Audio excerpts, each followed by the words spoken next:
प्रश्न 5 वर्ष बाद जेकब की आयु उसके पुत्र की आयु से 3 गुनी हो जाएगी।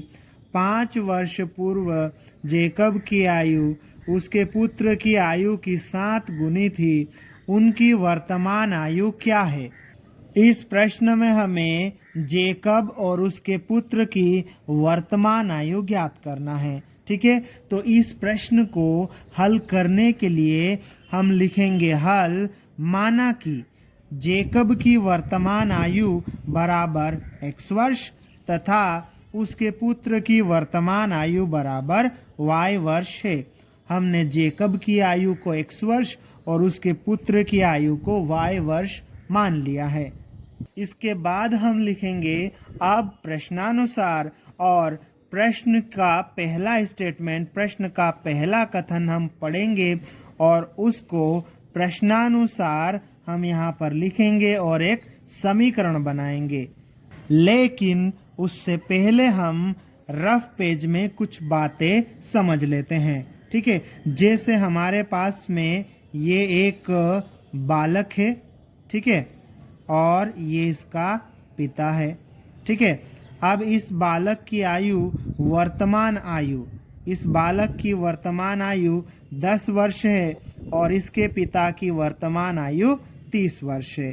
ठीक है, ये इन दोनों की वर्तमान आयु है। ठीक है, बालक की वर्तमान आयु 10 वर्ष और उसके पिता की वर्तमान आयु 30 वर्ष है। अगर हम इनकी 5 वर्ष बाद की आयु निकालेंगे, 5 वर्ष बाद की आयु, तो देखो इस बालक की वर्तमान आयु 10 वर्ष है।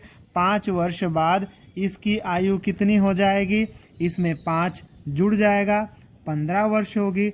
मतलब 10 में क्या होगा? 5 जुड़ेगा। ठीक है, अगर इसके पिता की वर्तमान आयु 30 वर्ष है तो 5 वर्ष बाद 35 वर्ष होगी।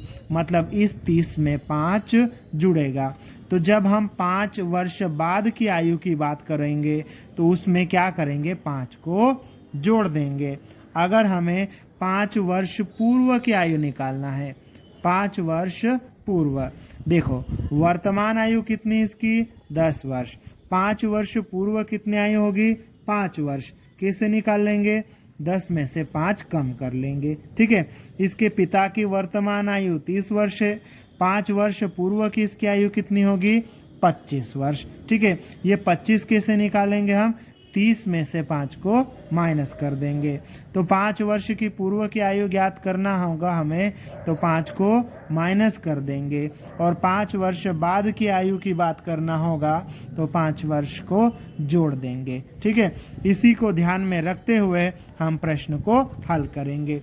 तो देखो प्रश्न का पहला स्टेटमेंट, पहला कथन क्या कहता है? 5 वर्ष बाद जेकब की आयु उसके पुत्र की आयु से 3 गुनी हो जाएगी।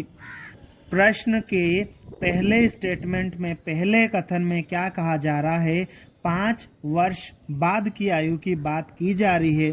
तो जेकब की भी 5 वर्ष बाद की आयु की बात होगी और उसके पुत्र की भी 5 वर्ष की बाद की आयु की बात होगी। ठीक है, तो जेकब की वर्तमान आयु x वर्ष है, तो 5 वर्ष बाद की आयु कितनी हो जाएगी? x + 5। और उसके पुत्र की वर्तमान आयु y वर्ष है, तो 5 वर्ष बाद की आयु, तो इसमें 5 जुड़ जाएगा। ठीक है, क्या लिखा है? जेकब की 5 वर्ष बाद की आयु, उसके पुत्र की ये जो 5 वर्ष बाद की आयु है उससे 3 गुनी हो जाएगी। मतलब जेकब की ये 5 साल, 5 वर्ष बाद की ये जो आयु है, उसके पुत्र की ये जो 5 वर्ष बाद की आयु है उसकी 3 गुनी, मतलब उसके पुत्र की 5 वर्ष बाद की आयु की 3 गुनी हो जाएगी। मतलब 3 गुने के बराबर हो जाएगा। ठीक है, अब हम क्या करते हैं? इसको थोड़ा सा सोल्व कर लेते हैं। तो देखो यहाँ पर किस तरह से हम इसको सोल्व करेंगे। यहाँ पर ये जो x + 5 है ये तो ऐसा ही रहेगा। ठीक है, x + 5, ठीक है, बराबर 3 का अंदर गुणा हो जाएगा, 3y + 5 के साथ में गुणा होगा, ये 15 हो जाएगा। ठीक है, यहाँ से हम क्या करते हैं, x का मान डायरेक्ट निकाल लेते हैं। तो इस 5 को इधर भेज देते हैं। तो यहाँ पर क्या रहेगा हमारे पास में, x बराबर ये 3y प्लस 15। अब ये 5 इधर प्लस का इधर आएगा तो माइनस का हो जाएगा। ठीक है, अब आगे x बराबर 3y प्लस 15 माइनस 5 कितना हो जाएगा, 10। इसको हम क्या नाम देंगे, समीकरण नंबर 1। अब हम लिखेंगे पुनः प्रश्नानुसार और उसके बाद में प्रश्न का अगला स्टेटमेंट पढ़ेंगे और उसके अनुसार हम समीकरण बनाएंगे। ठीक है, तो प्रश्न का अगला स्टेटमेंट क्या है हम यहाँ पर देख लेते हैं। देखो, 5 वर्ष पूर्व जेकब की आयु उसके पुत्र की आयु की 7 गुनी थी। तो यहाँ पर 5 वर्ष पूर्व की आयु की बात की जा रही है और 5 वर्ष पूर्व जेकब की आयु उसके पुत्र की आयु की 7 गुनी थी। तो हम इसको यहाँ पर लिखेंगे। तो देखो, यहाँ पर हम सबसे पहले इन दोनों की वर्तमान आयु लिख लेते हैं। अब इनकी 5 वर्ष पूर्व की आयु की बात हो रही है तो इसमें से 5 माइनस हो जाएगा दोनों में से। ठीक है, तो 5 वर्ष पूर्व ये जेकब की आयु है, 5 वर्ष पूर्व उसके पुत्र की जो आयु थी उसकी 7 गुनी थी। कितनी थी, 7 गुनी थी।